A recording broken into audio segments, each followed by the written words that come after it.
ಬರ್ರಿ ರಕ್ಕ ಡಬಲ್ ಮಾಡ್ತೀನಿ ಬರ್ರಿ ಬರ್ರಿ. लेकिन ये साला कर क्या रहा है यार? ಏನ್ ಮಾಡಲ್ತಿದಿ? ಮಾಡತ್ತಿಲ್ಲ ಆಟದ ಅದು ಏನ್ ಆಟ ಅದ ಅದು? ಆಡಕ್ ಬರ್ತೇನೆ ನಿಂಗ. ತಮ್ಮ ನೀನ್ ನೀರ್ ಕುಡ್ದೋಸ ನಾ ಬೀರ್ ಕುಡ್ದೀನಿ. ಆಟ ರೂಲ್ಸ್ ಹೇಳ ಮೊದಲ. ಏನಂದು ನಾ ಏನ್ ಹೇಳ್ತೀನಿ ಅಂದ್ರೆ ರಿಪೀಟ್ ಮಾಡ್ಬೇಕು. ಇಷ್ಟೇ ಗೇಮ ಪನ್ನಸ್ತು ಮೊದಲ. ನಾಯಿ ನಾಯಿ ಕುದುರೆ ಕುದುರೆ ಕುದುರೆ ಎಸ್ಕಲ್ವ 4. ಓಹೋ ಹಿಂಗದ ಗೇಮ ಗೊತ್ತಾಯ್ತು ನನಗೆ. ತೋ 2 ಸೈ ಸತ. ನಾಯಿ ನಾಯಿ ಕುದುರೆ ಕುದುರೆ ಕುದುರೆ ಎಸ್ಕಲ್ತಾವ ಕುದುರೆಗೆ ಎಷ್ಟು ಕಾಲು ಇರ್ತಾವ? 4. ತಪ್ಪ. ಹೆಂಗ್ ತಪ್ಪ? ಅವ ಹಿಂಗ ಇಂತ ಏಸ್ ಮಾಡಿಲ್ಲ. ತೋ 5 ಸೈ ಸತಿ ಫೈನಲ್ ಡಿಸಿಷನ್. ಹಿಂಗೆ ಏನು ತಿಳಿದ ಹೇಳ ಬೇ ತಿಳಿದ ಆಯ್ತು ತೊಳು. ಹ್ಯಾಂಗ ತಮ್ಮ ಗೇಮ ಆಡಕ್ ಬರ್ತಂದಿಲ್ಲ ಹ್ಯಾಂಗ ಆಡ್ದಿ?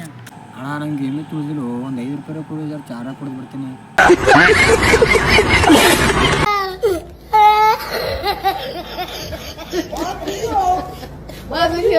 Oh my God.